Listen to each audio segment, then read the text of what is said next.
Well, good evening and welcome to our service. We're glad to have you with us.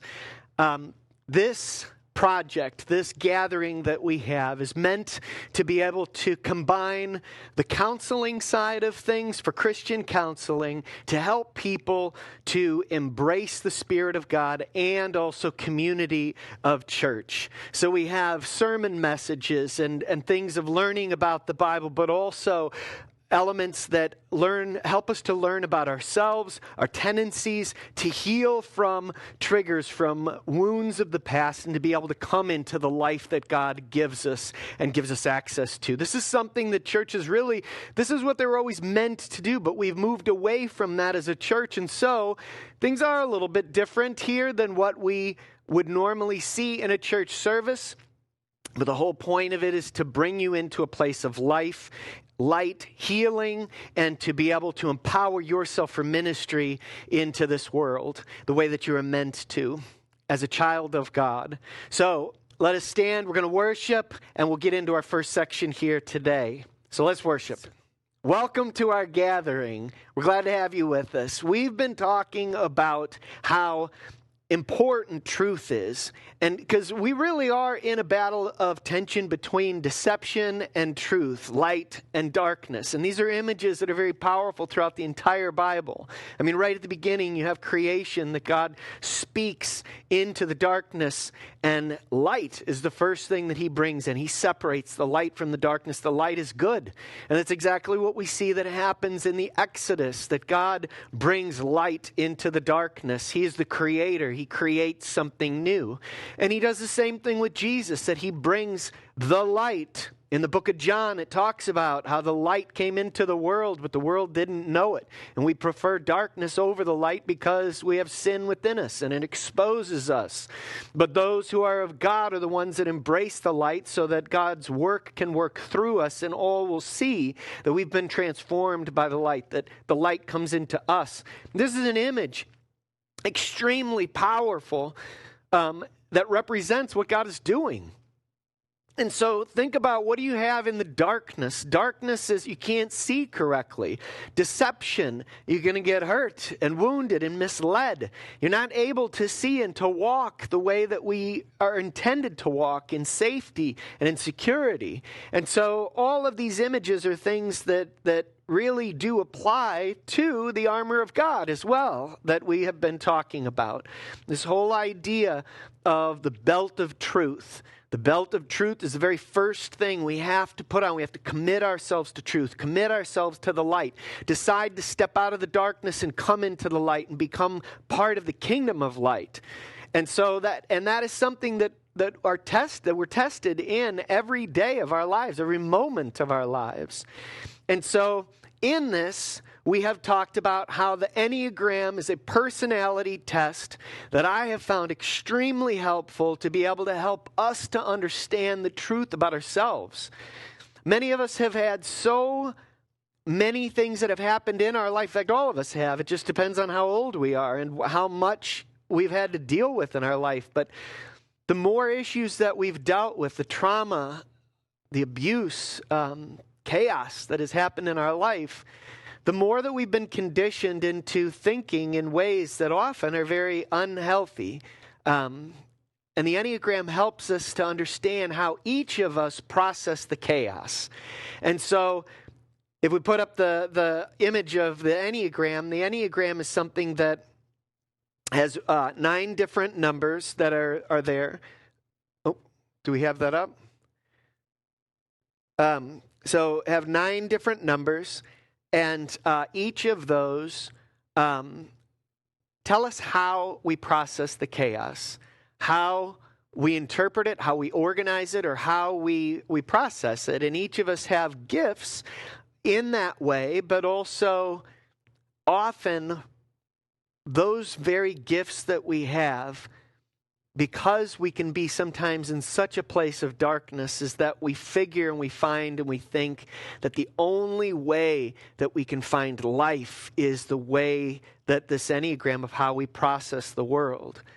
And that's where it becomes a problem, where it becomes more of darkness. These are the places that Satan will meet us, will create triggers, will amplify places in our life and bring them to unhealthy places.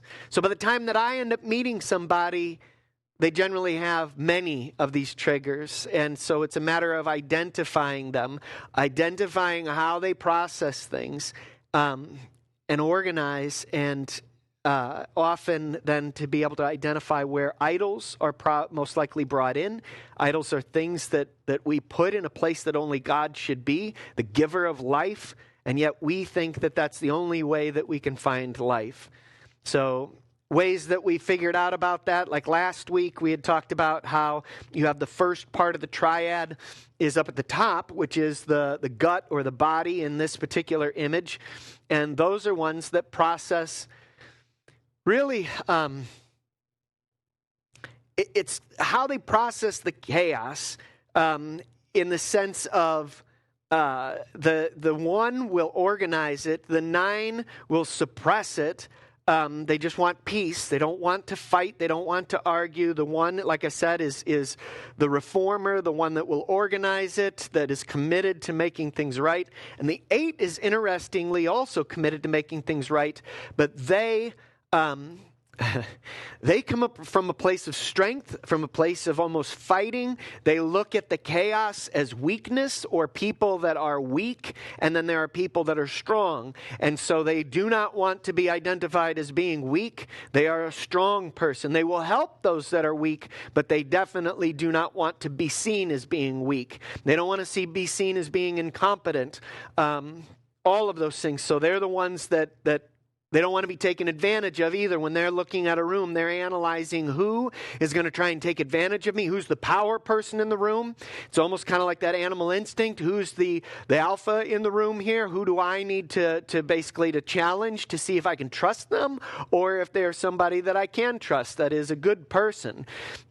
So they come from strength. It's more of a strength kind of a thing. The 1 is more of the organizing and doing what is right, what is good. And the 9 is the one that just wants to make peace, does not want to fight, does not want to the chaos is bad, peace is good kind of a thing. So today we're going to look at, all of that is to build us up to what we're talking about today. And today we're looking at the heart triad, or here it says hearth. I think that is a spelling mistake. I did not make this graphic, but I like the way that it is laid out for us in a lot of different ways. It has the numbers, it has the names, it has the lines that show how it works together, and it also has the triads that are there. So heart is what the red section is, those 3, the 2, 3, and the 4. So here's how the heart triad works. The heart triad is looking for profound meaning of identity. They care, their heart, they care about others' affirmation. They need that. It's what gives you the right to be alive. It's pretty strong. I mean, you can look at this and say, well, doesn't everybody have that? Yeah, but these 3 to a whole nother level. I mean, you can say even that, well, doesn't everybody want to do the right thing? Not necessarily. I mean, generally, yes, you'd expect that people have a sense of what's good and bad, what's right and wrong, but the ones take it to a whole nother level. It's like the meaning of life. It's they'll die fighting for truth, for goodness. They will never give in to the what they feel is bad or wrong.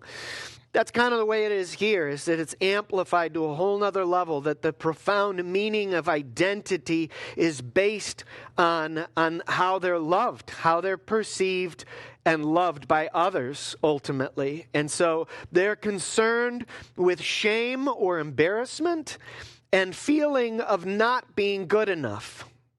So this input is incredibly important to their self-worth. And so 3 different ways that they'll end up processing it. The 2 has a fear of not being worthy of love, so they love other people. And they are extremely good at identifying what other people need. not so much what they want. What they want is something that the 3 is an expert at. But a 2 can see what a person needs. Sometimes what they need. And sometimes they understand it better than the person themselves understands it. So these are great, like, administrative assistants. These are people that they often make really good mothers. They care. But they want to be needed. And sometimes that's where it will go to an unhealthy place, is that they'll infanticide people. They will make people almost infants, in a sense of creating ways that they are needed in people's lives. And they want to be needed.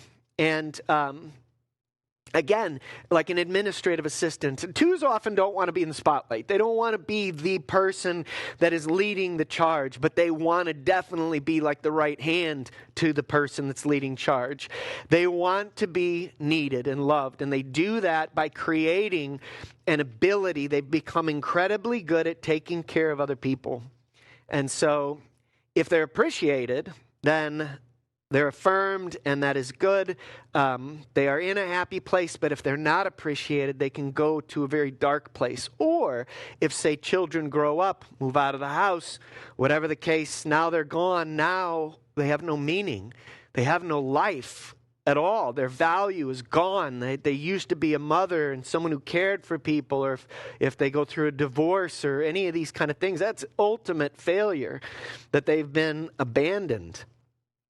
So they have a high emotional skill, ability to love and be attuned to other people's love and emotions, very much like a 9.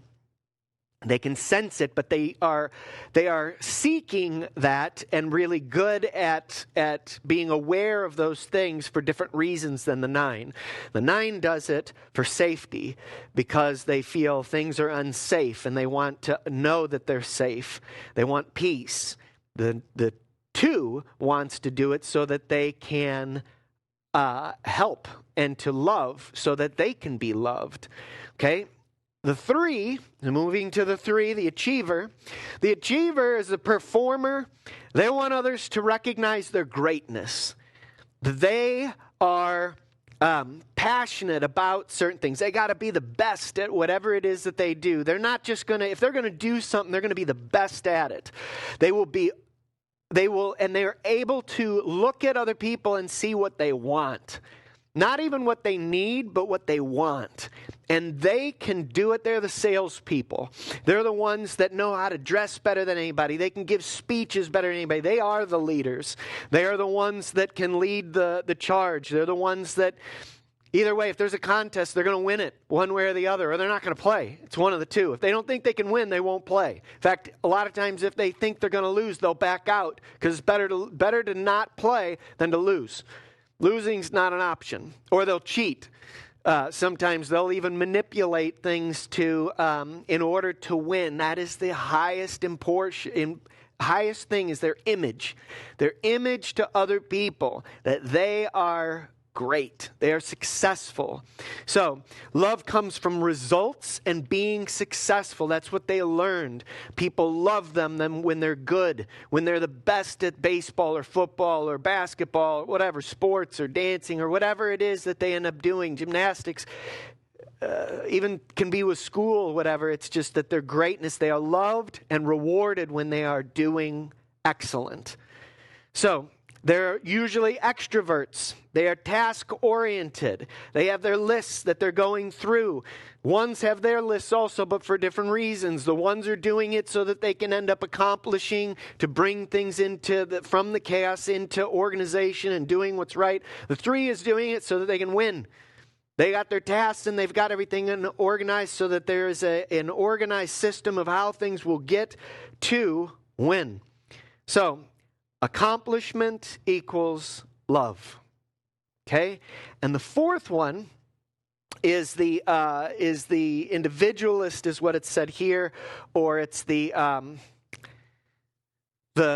artist, the creative. What's another word for it?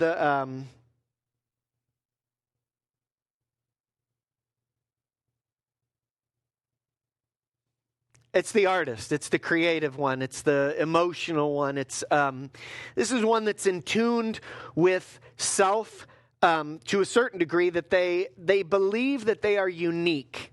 So it's interesting, the difference between, say, a 4 understands if you try to categorize them, then they'll say that you can't categorize me because I'm unique. I'm special. Nobody understands me because I am so unique. I am so special. These are the ones that often that they dress very colorfully. They'll have the scarves, the hats, they just, if they see that, let me put it this way. So if they get, like, say, some pants, some jeans or something, they'll get them because nobody else is wearing them. And they find something that explains and identifies them as being unique. But if they start seeing that other people are wearing them also, they'll stop wearing them. They'll go get different jeans. They'll go get different clothes. The worst thing for them is to be just like everybody else. They don't want to be like her. They are unique. They are the creative ones, the artists, intense creative. And they are very emotional, very in tune with, they love the extremes. So, they want the extreme high. And honestly, they will also go into the extreme lows. In fact, they'll say, oh, I'm in such a bad place. I'm so depressed. But they honestly, if they're going to go there, they're going to go deep. They got to go dark. If they're going to go high, they're going to go extreme. It's extreme one extreme or the other. They somewhat the drama, that's all part of the 4. And so they'll even say that as far as with this love, the uniqueness is what almost avoids other people categorizing them and critiquing them as well. That you can't critique me because there is no category for me. I'm special. And a lot of times they'll say, I don't even know, really, I haven't found myself yet. I am in search of the authentic. If there's one word that really explains the 4, it's the authentic person, the search for authenticity, of really embracing authenticity, the extreme. They are in awe of, like the 3s, they'll look at 3s and be in awe of their greatness, of perfection, of the 1s even, they can respect the perfection and the intricacy of it, and its authenticity, the authentic elements. So each of these here, it's important to their self-worth. And they have a different way of processing it. And again, you can look at that and say that's ridiculous. But here's the deal. Why I'm doing this is that whatever your number is, you're going to identify with it. You're going to say, that's me. And you're going to look at other ones, you're going to say, that's so stupid. Why would anybody do that? That's why it's important for you to understand all of these, okay? First, learn your number. And we'll look at the 3rd triad next week. Learn your number. And become fascinated with who you are. Because the more that you understand how you think, how you process, the better that you're going to start to love who you are. I can't tell you how many people that I've met that they have this attitude and this incredibly low self-worth. And it's for many different reasons. Some people can say, well, the 3 will never have a worth like that. They are if they're not winning. They are if everything that they do starts taking a dive and they're not able to do the performance like they were before. And that's something of God doing a work in them to purge that idol from them. When you find out and you figure out how you think, and again, the way that the best way I believe to at least start that is to go to the website, www.wepss.com is a personality test that you pay for the Enneagram, and then it gives you the results back in a matter of minutes after you get done answering a bunch of questions.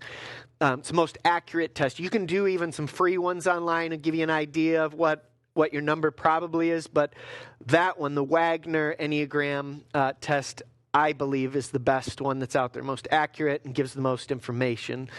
So once you understand what your number is, then you can start to understand that you have a reason for the things that you do. You're not, I've had people come to me and they say, people have said that I'm crazy or I'm stupid or I'm crazy a lot of times. And you're not crazy often. That's not the case. I can't say that to everybody. Clearly there are some crazies that are out there. But the chances of it, this is good for you to explore first to see, is it really that you're crazy, or is it that simply you're different from, say, your parents and or your siblings or friends that you grew up around? And once you find what other people that think more like you, you're going to find that those are your people, that there are many people out there that are like you. And so it is important for you to start to understand you were created perfectly for what God has planned for you. But the only way that you're going to find that is by understanding who you are and who God is. And so in our sessions here, that's why the first part of our gathering is you. Learning about you. You can learn about God, but if you don't understand you don't understand how you fit in with God. You can say, I'm crazy, or I'm the only one that God's word doesn't work for, or I'm on the outside. You find yourself feeling like you're over here and everybody else is over here. God's word applies to everybody else, but not to you, because you're different. You're like the four. You're unique, special. You're not unique to the sense that God's word doesn't apply to you. He created you specifically on purpose for a reason. And the more that you understand how you think and the way that you process, it's not right and wrong. That the fours are wrong and everybody else is right or whatever, that you got a bad number. Everybody's number is a good number. You have to learn how to bring that into a healthy place. So, again, I always start people off by learning what your number is. Learn it. In fact, get fascinated with understanding who you are. And I've said this before. Dr. Tom LaHue is a Enneagram specialist on YouTube that you can go through and just put in. Once you get to his page, then you can do a search for type whatever your number is, and it'll pull up all of the things that he has about that number. And you can watch those videos and see how much of those things really do apply to you. Once you have that then, and about you, now, if you have a spouse, if you are married, I encourage you to have them take the test also. Because now, I can't tell you how many times I have marital counseling that I talk to them, and the part of the problem is that they have two different numbers, very different way of seeing life, and each person is irritated with the other one. And each person has this attitude like, if they just thought like I thought, then everything would be easier. My wife and myself, we had that same discussion many times. And you look at the other person like they're crazy or like they're an alien or like they're stupid or whatever it is. That why do they think the way that they think? It's ridiculous. It's not ridiculous. It is different, but God creates us all with different gifts, with different strengths, because each number has strengths that they bring to the table. And if we learn how to be able to not only understand myself, but also I learn how to understand how another person views life and things, now I have the ability to be able to love not only me, but other people as well. And understand that just because they're different from me doesn't make them bad, doesn't make them wrong. And it will take patience. It will take forgiveness in many different levels. It will take God to come into that and to be able to work in your life to also love others, be patient with others, and to see them, to understand if you have different things that might be in an unhealthy place, other people probably have the same thing happening as well. Learn to be able to come in and help other people in places where maybe triggers are due to trauma, due to things that have happened in their life, and to help them to embrace the best part of themselves that they can. All of these things, and some of these triggers that we have will be things that will feel so overwhelming, suffocating even, especially when we've got extreme trauma that's happened, abuse or whatever in a certain area. It will feel like such a wall that we have to overcome that it's impossible. And that's the places where we have to bring in God through prayer, through surrender, through faith. If it's really extreme, then we need to go through a deliverance where we remove that demonic element from influencing us from the inside so that we can then go to God in prayer in those moments of being triggered. Because we've been conditioned through these traumas to think a certain way that send us into these really negative places. And we need to identify what they are, why they're there, and also that will depend heavily on how we process things, our numbers and the Enneagram. Then we can bring God's word and truth into the matter and expose the lies and truth, and then recondition ourselves into living in truth, wearing the belt of truth, understanding that we are of the truth, that we have been living in the darkness, that we have been drawing from the well of darkness, but now we choose to draw from the well of life and light and peace. Extremely important for us to understand this, because this is the pattern that helps us to come into a more healthy place. And I promise you, even if this might seem oversimplified, going down this path with someone who, first of all, knows how to be able to counsel you through it is extremely important. And once you know how to do it, you can help other people do it as well. Remember, the church was always meant to be a place that helps people to grow in Christ. This whole area that we're talking about is the context that God does his greatest work. We know where we need to surrender certain parts of our life. We identify where idols are in these places that are triggers, traumas, spiritual wounds in our life. We surrender those to God. If we need a deliverance, we get that. And then we recondition our lives into choosing to draw from a different source, a different well. So on that note, we might actually even end this section a little bit early today.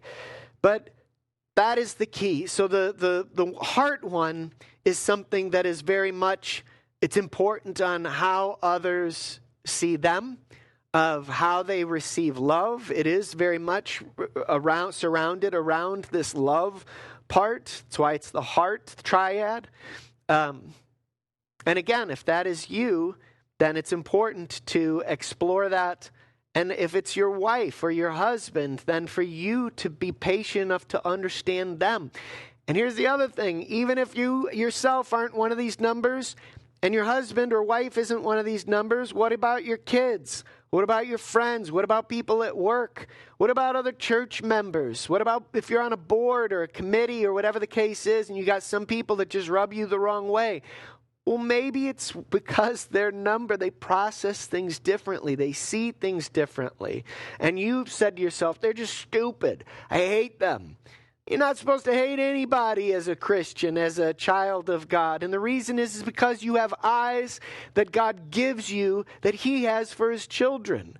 And the more that we end up seeing and surrendering to God and really focusing in on the relationship with him, while we're exploring and understanding about ourselves, we start to realize when we have that heart of surrender that he gives us a compassion for other people, even the ones that are mean to us.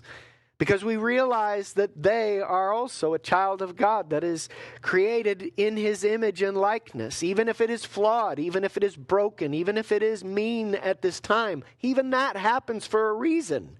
Something made them that way. Something brought them to that way. And if they have a target on you, it's probably because you are pushing some of their buttons. You are someone that's triggering them. When we learn these things, we have the ability to embrace a world that is broken, to be able to speak into the darkness and bring light into it, and to be a healer. Some people, they say, I just want to do something special, or I want to be part of something. If you are a child of God, you are called into the healing of Christ, which is very real. And if you follow the stuff that I'm talking about, you will come into that. But that's not the end of it.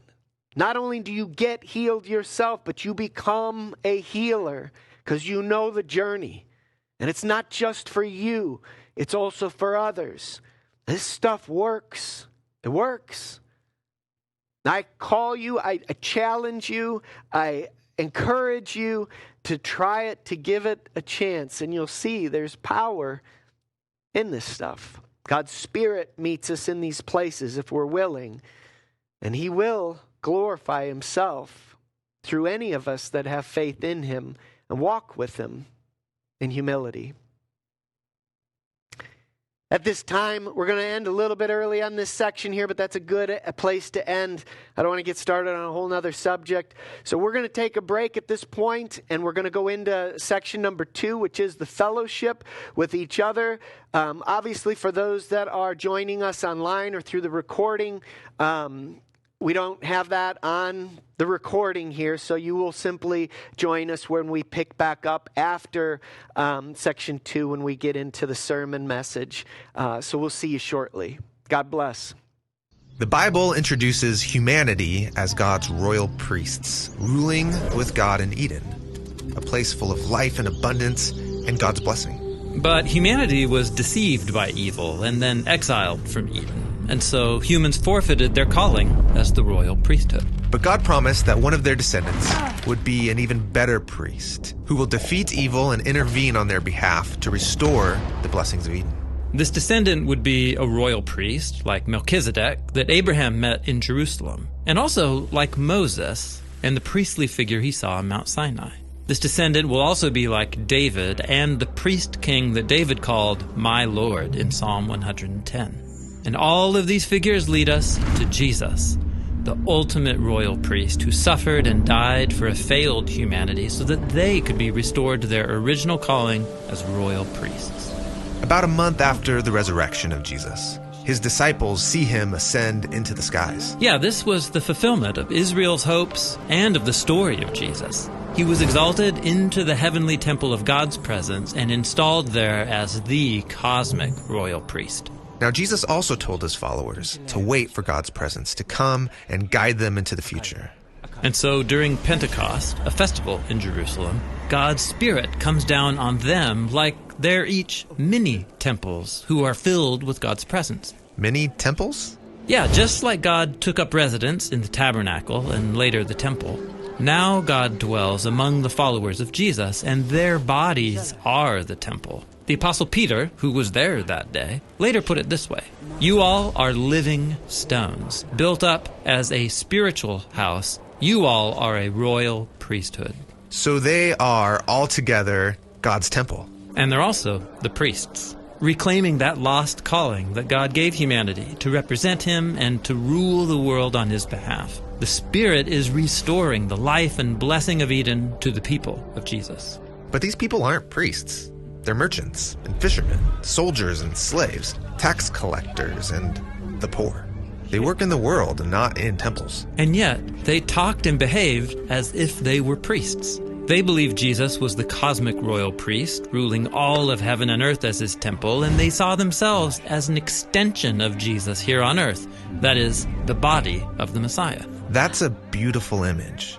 But what does it actually look like? Well, if you went to the temple in Jerusalem, you would hear the priestly choirs singing poetry that honored God and that told the story of his love. Music was a bridge between heaven and earth. Also, the followers of Jesus started writing and singing new songs about Jesus as part of their priestly calling. Right. Priests also surrendered everything over to God through their sacrifices. And so followers of Jesus started giving themselves, their time, and their money and energy to serve those in need. And they said, these are the sacrifices that bring pleasure to God. Priests also intercede on behalf of others through blessings and prayers, advocating for the needs of everyone. Yeah, this is why the Apostle Paul called on the Christians living in Rome to all together offer their bodies as one single living sacrifice. A living sacrifice. Yeah, Jesus offered his life in the ultimate act of love. And so they too were to surrender themselves to each other and to those who needed their help. This is the royal priesthood, Jesus style. When people imitate Jesus, the royal priest, they become a new humanity, living in a way that reunites heaven and earth. Exactly. And now you can see how the whole Bible is one unified story about a royal priestly humanity that lost its way. But then how God promised to raise up a priest who would give his life to restore us. And then how the stories of Abraham and Moses and David all point forward to a promised priest king. And how this all led to Jesus, our great high priest, who suffered on our behalf to restore us to our calling. And so this is why, on the final pages of the Bible, there's a vision of a renewed and reunited heaven and earth with humans serving and ruling as God's royal priests forever.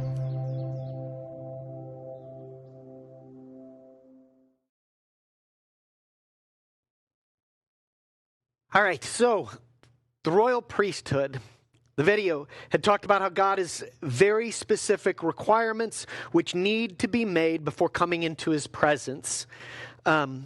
The priest understands these and guides others into them so that God's people can embrace God's presence as well. I mean, that's the point of a priest. A priest knows who God is. He sings of the songs. He intercedes for him in prayer. He ends up helping others and sacrifice and again, interceding and teaching and so forth. And all of these things are the things that we as Christians are called into as a royal priesthood.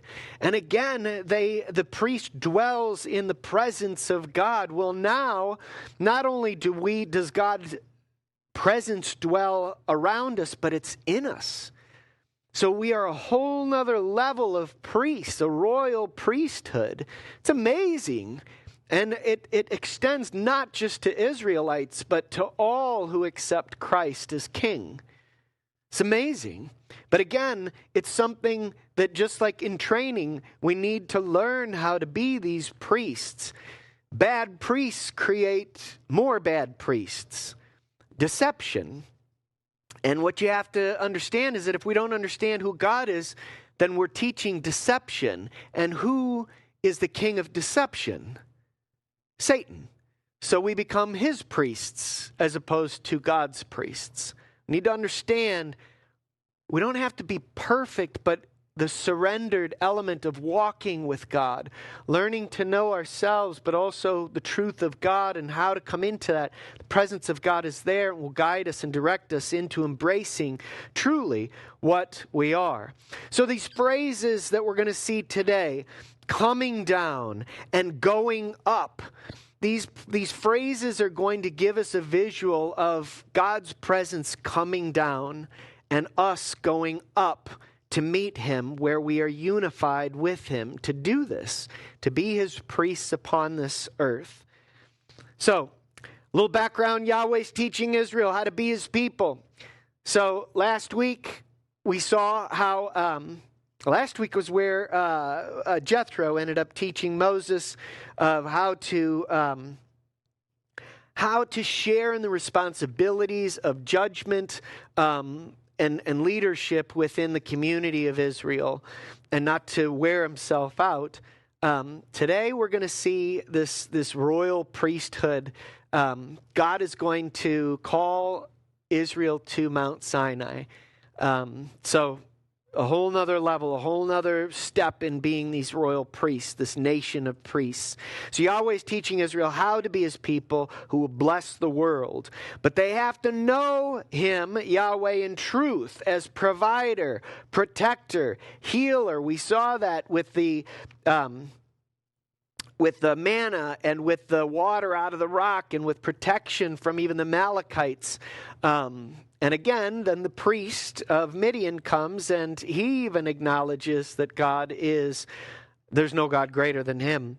And today we're going to start to see that God is also the sanctifier.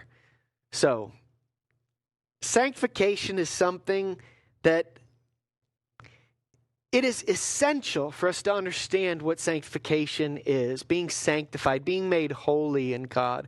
God is holy. So we are called also, in fact, in Leviticus, and Leviticus is one of those books that I don't know many people at all who like Leviticus, because it has so many requirements of the different sacrifices and just things that seem so boring. But we miss the point if we just avoid Leviticus. Leviticus is a book that instructs the priests how to be holy, how to come into sanctification, how to live in the presence of a holy God. And so when we skip that, there's no wonder why. I mean, that explains why today we don't understand sanctification. We don't understand how do we come into the presence of a living God when we are not holy ourselves, when we have sin and stuff. There's specific things that need to happen. We need to be made clean through sacrifice, through certain things that show God wants to love us. He wants to dwell in our presence, his presence in our presence, to be even unified with him. Even back with Israel in a different way than it is through Jesus, but still his presence is among them. And he's teaching them how to embrace that. But he has specific requirements that need to happen. And that is not something that is just forgotten with Jesus. There are specific things that need to be understood in order for us to come into the sanctification process. Unfortunately, I hear so many times that pastors, they teach about justification, which is what Jesus did at the cross. And we are made right, made just, made right before God legally because he took the punishment for sin upon himself. And so we're made right with God, justified before God legally. However, and people understand that generally speaking. I think that's taught pretty well in the church for the most part. Sanctification, though, is almost completely ignored because people will say now at the same time as justification, then sanctification starts. And what they'll ultimately say is that that's all of God, and really, ultimately, it just happens. And it happens through the rest of your life, okay? It does happen through the rest of your life. Yes, it does start at justification. However, we play a role. It isn't a matter of the power comes from God, absolutely, but we have to have a heart of surrender and following, listening, walking. Our sacrifice regularly for him is surrender. We're the sacrifice. We get up on the altar. We're living sacrifices, which is challenging because a living sacrifice can crawl off of the block. It's not dead. So, and that's what we want to do. We don't like surrender. We don't like to embrace that pain, suffering. Suffering is part of it. And not being afraid of it. Allowing for God to bring us through that. Having faith in him that the suffering is not forever. It's temporary. So, either way, sanctification, being made holy, is something that is extremely important. It's essential to embracing his presence. And if we throw that out, then that's where we get a society that believes that there's no power in God's presence anymore. And that's the world we live in today. That you have so many pastors and leaders and stuff that they say, well, God doesn't work like that anymore through healing or prophecy or, miracles like he did before. That's a lie. It only exposes a leader and a priest and that doesn't know who God is. And I guarantee you it's going to irritate people. I don't care. Doesn't matter.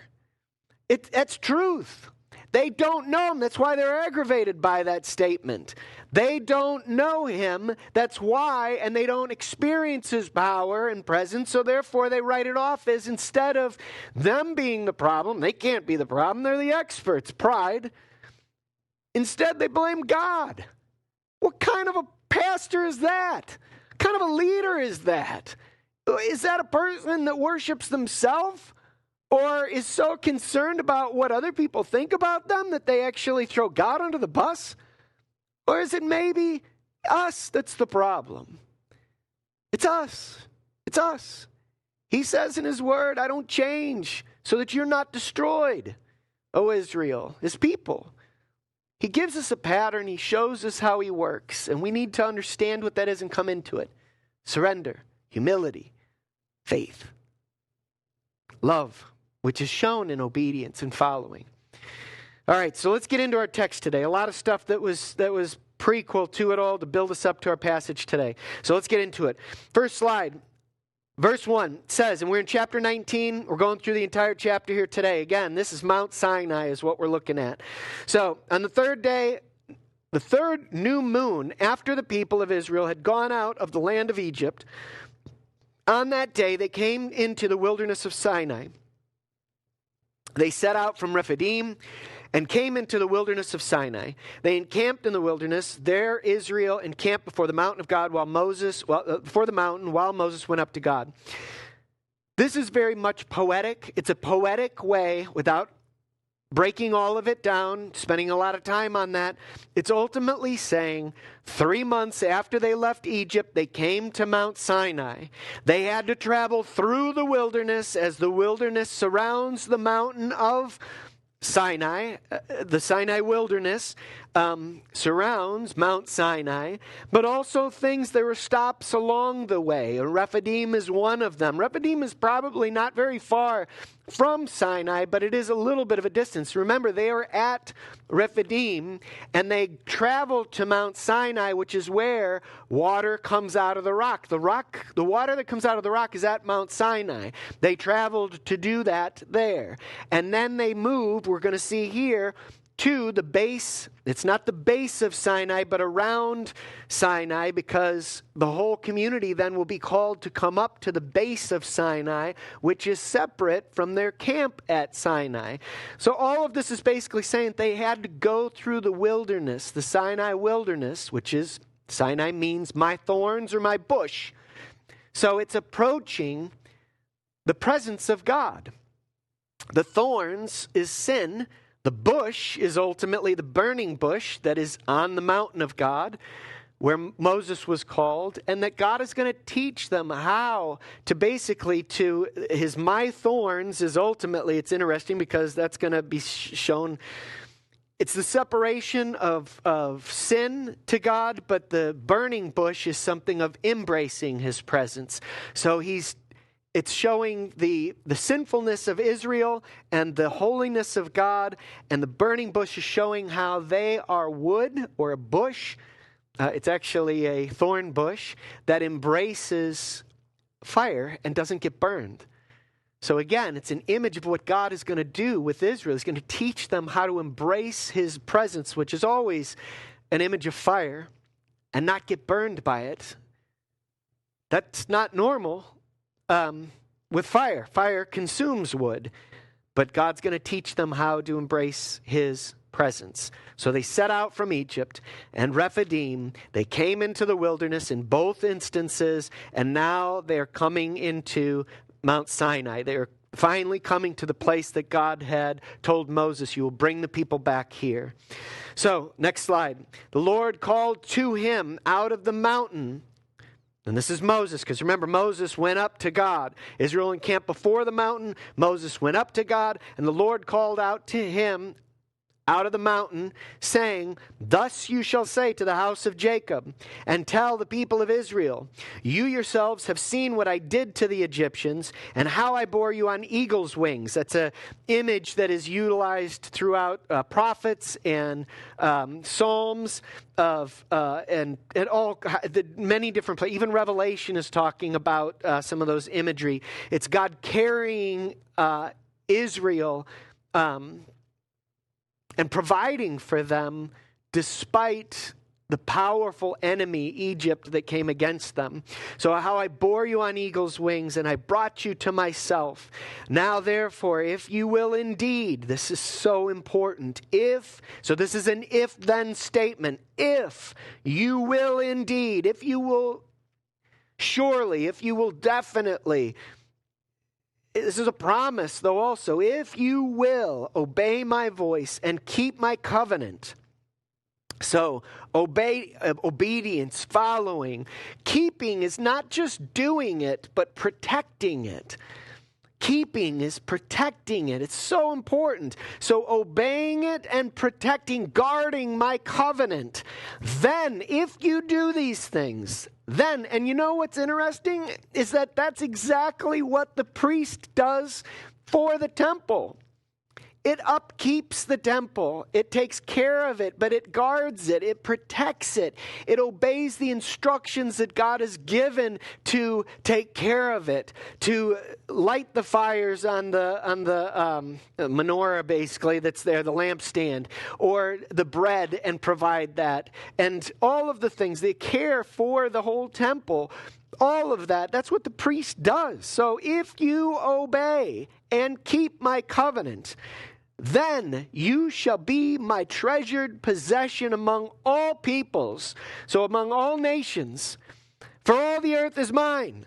You will be my treasured possession over all of the earth and all humanity. You will be my favorite. You will be the cream of the crop. You will be everything to me, the treasure of all of the earth. That's huge. And you shall be to me a kingdom of priests and a holy nation. These are the words that you shall speak to the people of Israel. This is so huge. This is beyond comprehension.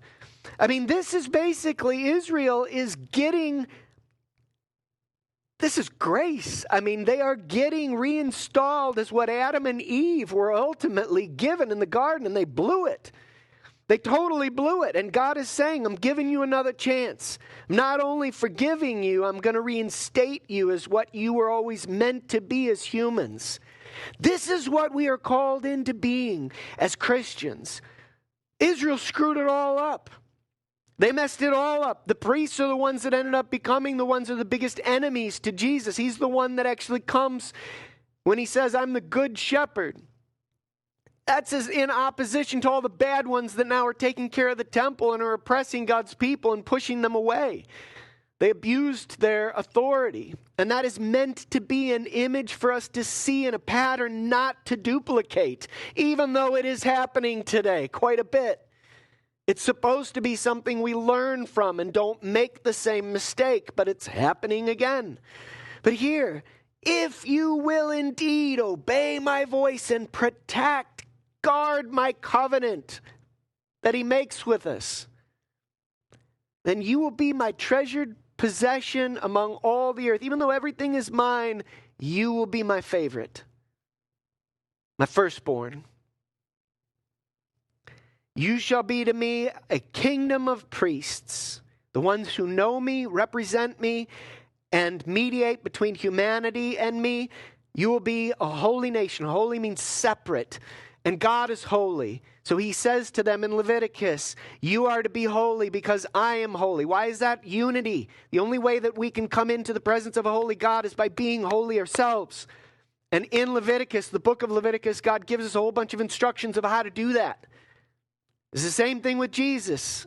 Jesus also shows us how to come in to him. And it is a matter of surrender and faith, following him, a humble heart, a surrendered heart, not fearing suffering or difficulties, but following him. And all the things that I'm teaching here, even in the first section, that is following him into understanding who we are and our sinful tendencies. And so that we understand who we are and the good parts of how we're created and the parts that are now unhealthy, and letting God come in and overcome basically the damage that Satan has done through sin in us, heal those wounds and bring us into what we're always meant to be holy.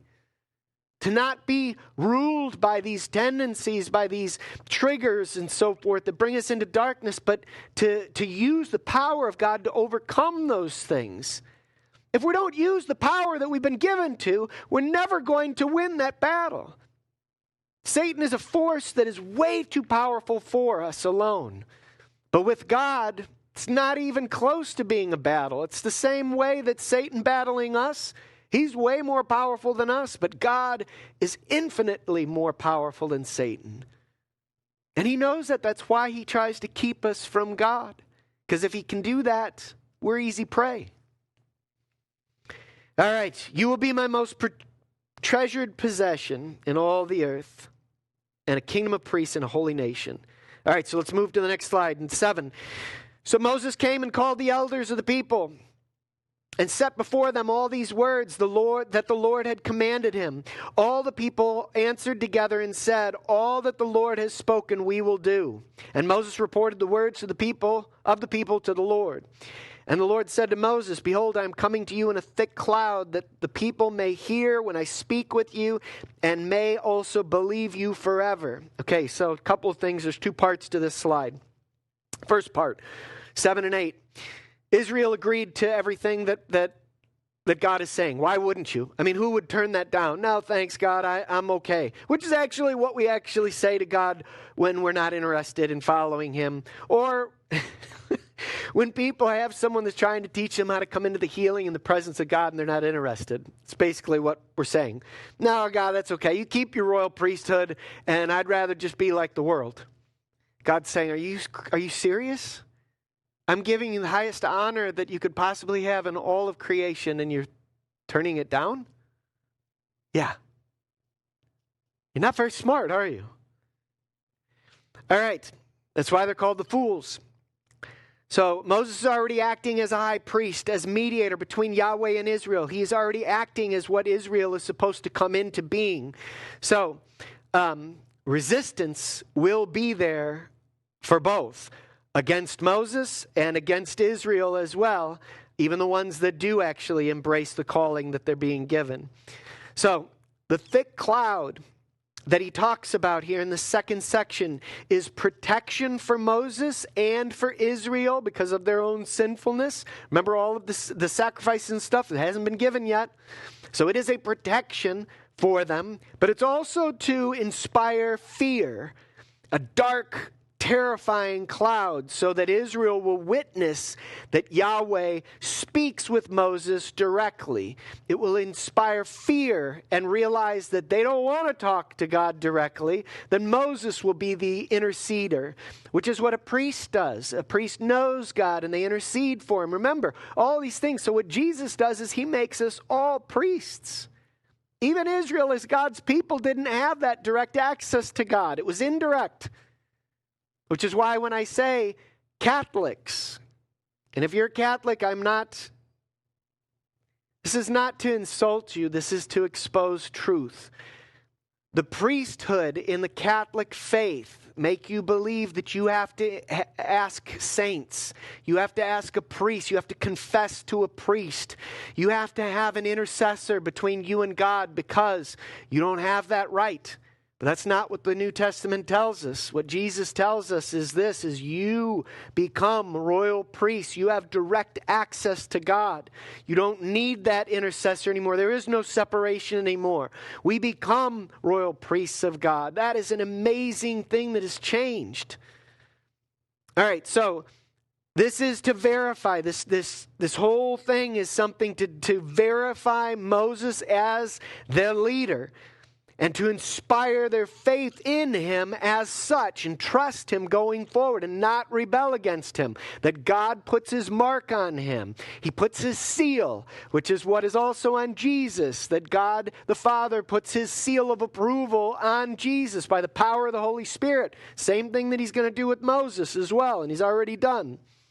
All right, so let's go to the next slide. Slide 4. When Moses told the words of the people to the Lord said to Moses, "Go to the people and consecrate them today and tomorrow. And so let them wash their garments and be ready on the third day. For on the third day the Lord will come down." So come down. on Mount Sinai in the sight of all the people. So consecration, again, is make holy. Now, he's telling them to make them holy by separating. We're going to see that one image is to not have sexual relations with one another. That's one way of being separated, made holy, so a dedication to God alone. Another way is to wash. It's not a matter of not to be stinky or whatever, to wash off the filth and the dirt. It's an image of being made clean from sin. It's a setting yourself aside, and it is an image of even suffering, of separating yourself from anything and making yourself dedicated to God for a period of time. Here, it's 2 days, and then on the third day is the day that God will present himself to them. So 2 days of preparation, 1 day for the encounter, and we know that 3 is an image of perfection. We've talked about that before. God reveals himself as the Trinity, the Father, the Son, and the Holy Spirit. Perfection. That is an image throughout the entire ancient Near East. So whether it be Babylon or Egypt or all of that territory, it's not just something that Israel came up with. In fact, Israel, I would say, took it from those other countries. But an image of perfection, of fullness. Like I said before, even the Trinity is family. So Father, wife, and Son, a Trinity that's there as a family, an image of family. Anyway, Jesus rises on the third day, okay? God presents his presence to Israel on the third day.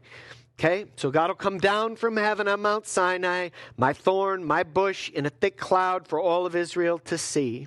Okay, and they're going to come up to him, not up on the mountain, but to the base of the mountain. All right, so let's go to the next slide. Verse 12, and you shall set limits for the people all around, saying, take care not to go up into the mountain or touch the edge of it. Don't even touch it. Whoever touches the mountain shall be put to death. No hand shall touch him. Basically, this one that would touch the mountain, he shall be stoned or shot. Shot means not with a gun. They didn't have guns. An arrow. To be shot with an arrow or stone. The whole point is you are not to touch them because you are holy. So they're corrupted if they touch this, and they are dedicated to destruction. They are destined for destruction, and I don't want you to touch them because then you will be dedicated for destruction. So you shoot them or you can stone them, but you don't touch them. I mean, this is how specific God is with holiness. It is very important, this cleanliness. We're going to even learn, well, we probably won't get to the book of Leviticus, but in one of the instructions is that priests and even Israelites are not even to touch a dead body. If you do and someone dies and you have to prepare them for burial, then you're unclean for a period of days. You have to go through a cleansing period. So it's a matter of being, again, holy, set apart for God. There's things that we do to be able to come into his presence. And that's the thing. To be able to embrace his presence, we need to be clean, holy. All right? So, Moses sets a boundary. Sorry. All right, so no hand shall touch him, should be stoned or shot, whether beast or man, he shall not live. When the trumpet sounds a long blast, they shall come up to the mountain. So there's the come up. And so Moses went down. So going down, coming up. Moses went down from the mountain to the people, and they consecrated the people, and they washed their garments. Okay? So Moses sets a boundary around the mountain so that no one can touch it. So it's all the way around for their protection, so that they don't get destroyed. The 10 Commandments is going to be the next chapter, which we're taking a break because of Palm Sunday is next week, and then Easter Sunday is the following week, so we're going to take 2 weeks off. But the next time we come back to the book of the Exodus, we will be looking at the 10 Commandments. That's the next chapter, in chapter 20. The 10 Commandments are boundaries that are set up for God's people so that we aren't destroyed. That's what they are, and that's what this is for. This is supposed to show us, like the boundary that Moses sets up around the mountain of God, his presence, so also are the 10 Commandments. These are boundaries that you do not go past. That's why you hear this, thou shalt not. It's don't you ever do this. All of them are extremely strong. They are commands that you are not to go past, or the first ones are, remember that I am the Lord who rescued you out of Egypt, out of slavery. So it's a positive. Anyway, all right. The trumpets are there for gathering people. The trumpets you even see in Revelation, that it's a gathering, it's a calling of the people of God. It can be for war, it can be for celebration, it can be for an announcement. Okay, in Revelation, it's all of that is happening. But here, it's ultimately for an announcement that God is doing something to call them to Him, to gather around. Okay, so that's what the trumpet is for. Moses is acting now, again, as priest, going down. He's going up he can go up on the mountain to God.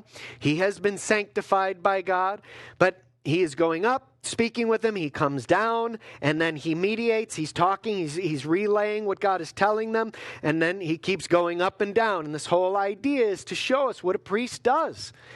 That's what we do.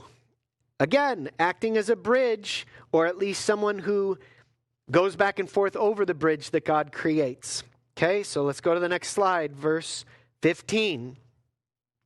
And he said to the people, be ready for the third day. Do not go near a woman. So that whole idea of going near a woman, you could say the same thing for the women. Don't go near a man. The point is do not have sexual relations. That's one of the ways of keeping themselves holy, being dedicated. Even before they went into battle, there's a portion where David talks about how his men have not been near any women. To be holy before they go into battle, they always do that they keep themselves holy. It's for God to be able to do a work in them. If we want God to work in our lives, we have to understand that we need His presence. And if we don't fear Him, if we don't understand our need for Him, we won't do that. We won't keep ourselves holy. There are ways that there's so many different places where Paul and Peter and John and really all of the writers of the New Testament, that they call us into this place of being sanctified, of that you need to be holy. Paul talks about how don't even say a bad word, that even impure thoughts are things that are not appropriate for God's people because they're holy and you embrace the presence of God. Being with basically a prostitute, whether it be male or female, is just completely not acceptable because you embrace the presence of God in your being. How can you be with a prostitute and also as far as have the presence of God? It doesn't happen. And he calls us to these things because he says, don't quench the Holy Spirit. It won't come in. You're going to water down the whole presence of God to a level that you won't have Him working in your life. Does that sound familiar? This is the place that we live in today. Most Christians don't embrace God's presence because they don't know how. They don't understand holiness. They don't understand sanctification. And so therefore it's no wonder why they don't have any healing or miracles or any power in their life from God. This is what he's doing at the beginning of his relationship with Israel, at the very beginning. That's why it's important. It's important for us to know this stuff because he does the same thing through Jesus. All right, so on the morning of the third day, there were thunders and lightning. That is something that is always the presence of God, and it carries over into the book of Revelation in chapter 8, 11, and 16, and every one of the seven whether it be the seals, the trumpets, or the bowls, all of them are lightning and thunder for the seventh one. Because the seventh one is when God's presence comes into this earth to judge it, final judgment. And so lightning and thunder, be an earthquake also in Revelation, and even hail at some points as well. But anyways, so a thick cloud on the mountain and a very loud trumpet blast. So again, the gathering of the people, the thick cloud is protection, but also to strike fear as well. So that the people in the camp trembled. So they're terrified, and that's part of the point. Then Moses brought the people out of the camp to meet God, and they took their stand. So he brought them out of the camp, brought them to the base of the mountain. So their camp doesn't go right up to the base of the mountain. It's a little bit of ways away from it. He brings them up to the mountain, but they have the barriers that are there, so they can't touch it. And they know where that starts and where that ends. And they took their stand. They presented themselves, is what that means, at the foot of the mountain. So they trembled. They should. The next slide then, in 18, now Mount Sinai was wrapped in smoke. because the Lord had descended on it in fire. So coming down, same word, he came down on it in fire. And the smoke of it wrapped like the smoke of a kiln, and the whole community trembled greatly. The whole mountain trembled greatly. So the community of Israel trembled, but the mountain of God, the mountain itself, part of the earth, is trembling.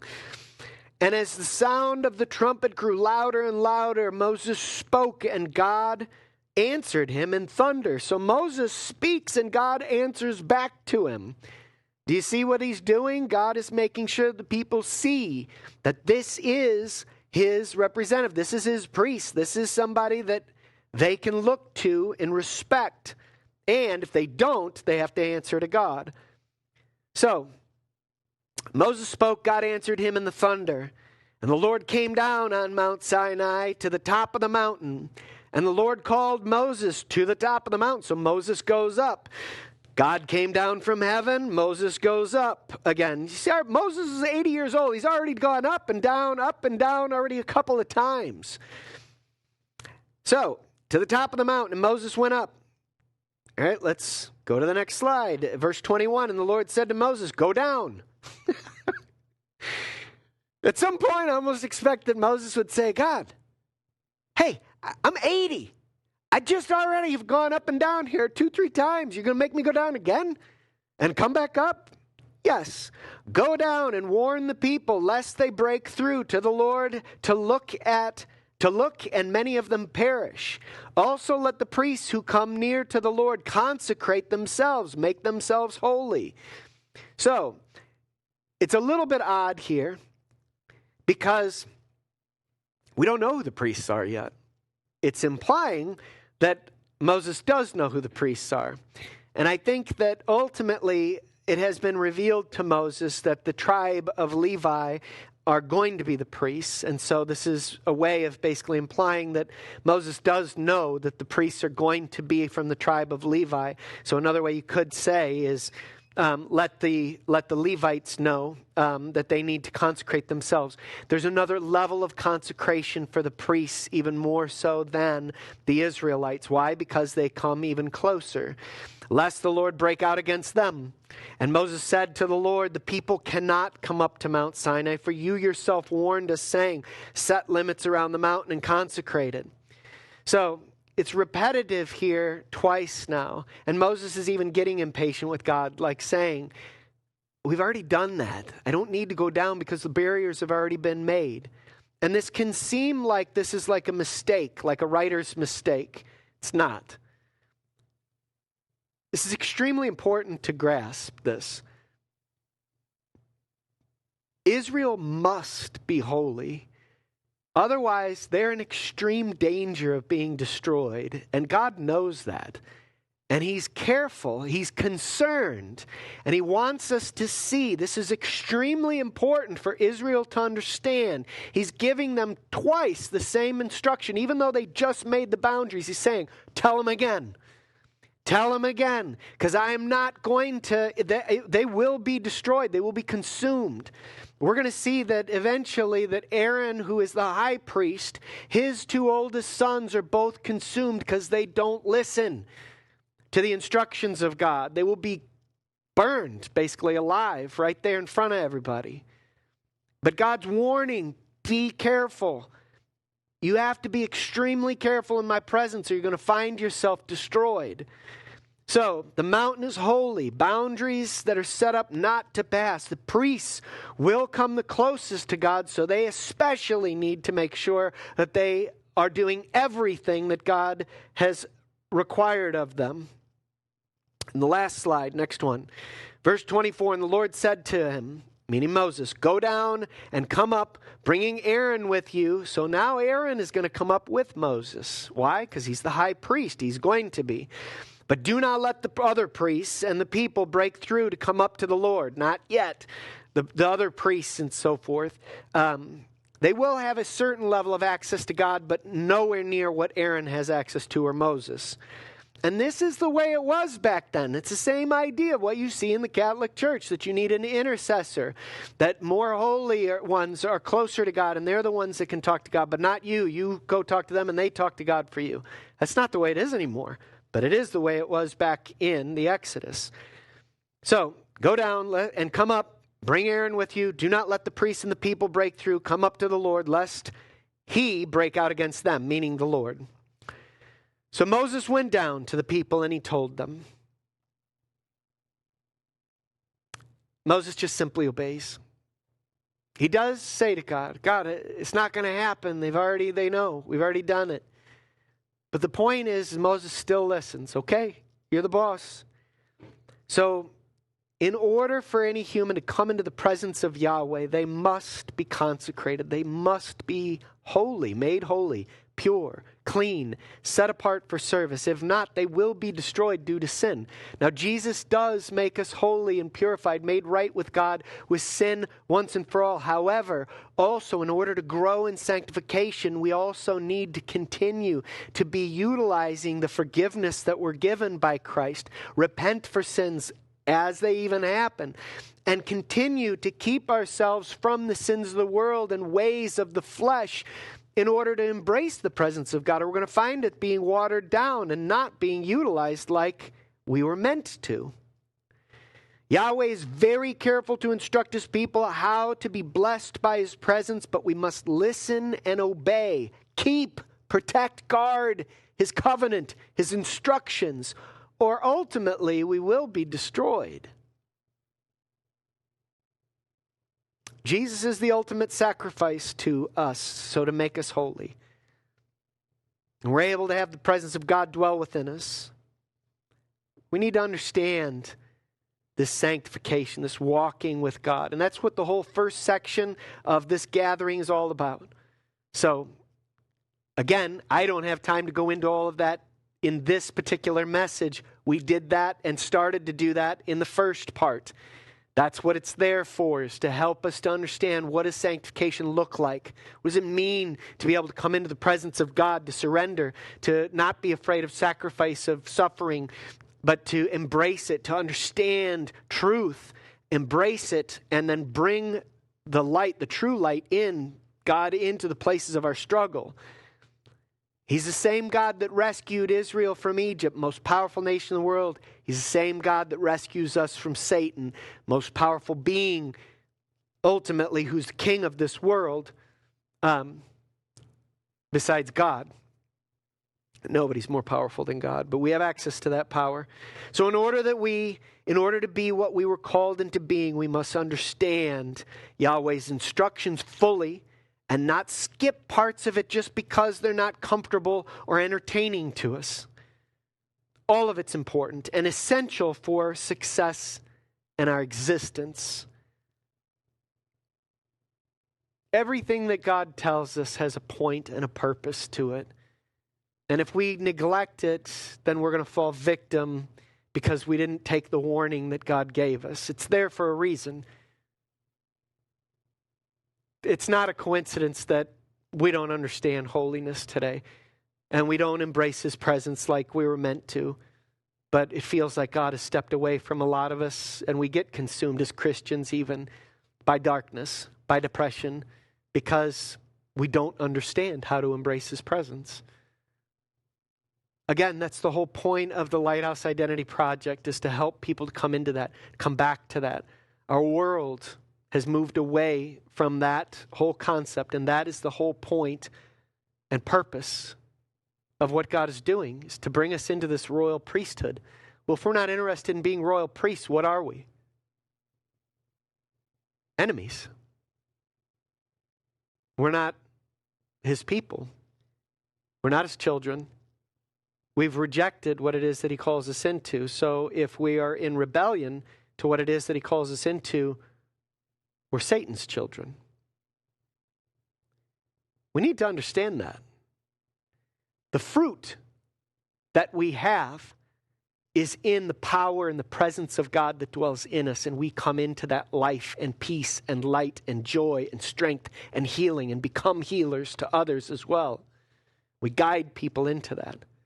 When we neglect that and we reject it, we show ourselves to be rebellious against God and his enemies. May we understand what we are We are a kingdom of priests, a holy nation, most precious treasure to Yahweh on earth, if we obey and keep his covenant. Embrace it the way that God has instructed us to be.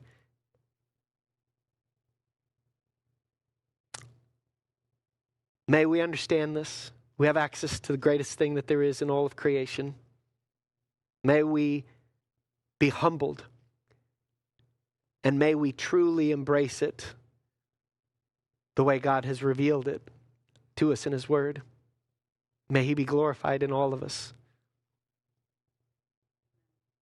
Yeah, amen.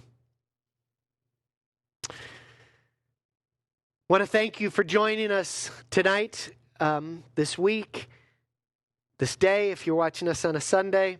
I want to remind you just a couple of things before we close this gathering here, and that is that we have a Bible study that just started up last week. We are looking at Psalm 23, and it is the shepherd, the image of God being our shepherd, and that we are his sheep. And that is such a powerful thing, and also very much applies to what we're talking about here in Exodus, and all of it is a very powerful study. And we're going through it in a handful of weeks. It's not that long of a passage, but yet we are just taking little pieces of it and looking at it. Matt Chandler is the one that is kind of hosting the study, but I'll be the one that's also guiding it beyond the video that Matt Chandler walks us through. If you would like to join us on that, that is Tuesday evenings. It's at 6:30 and goes until 8:30. If you're interested in joining us, you can email us at info@lhchurch.net. Let us know that you're interested in the Bible study, and we'll either send you a link if you're going to join us on Zoom, or if you want to join us in person. We meet in Dodgeville. We'll give you the address so that you know where to go. The last thing is that we have decided that we are going to move the Saturday night service. We have been meeting at 5 o'clock. We're going to move it up an hour to 4 o'clock. So we will meet at 4 o'clock, and it'll be done at 6 o'clock on Saturday evenings. And then we record it and post it. It'll still be Sunday mornings at 9 o'clock that you'll have access to the recording of our Saturday night service. May you have a wonderful week. May God bless you, and we'll see you next week.